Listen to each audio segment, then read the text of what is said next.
Hola, buenos días, negrotes y negrotas del mundo mundial. Estamos en el mes de agosto y como desde hace 8 ediciones os estamos esperando en el Festival de Novela Negra Cubellas Noir, Festival de Novela Negra del Garraf, que este año se celebra entre el día 22 y el 25 de agosto.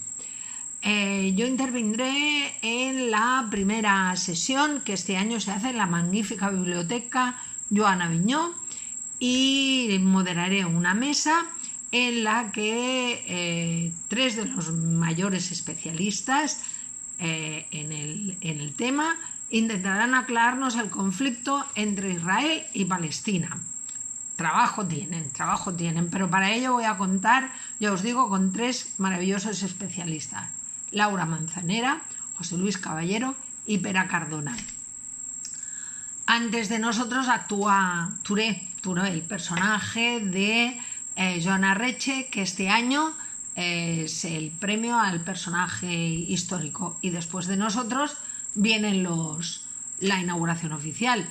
Una tarde que no te puedes perder. Ya sé que es agosto y que puedes estar en la playa, pero ¿dónde vas a estar mejor que en Cubellas Noir? En ningún sitio, ya te lo digo yo. Os esperamos. Hasta pronto, amigos. Adiós.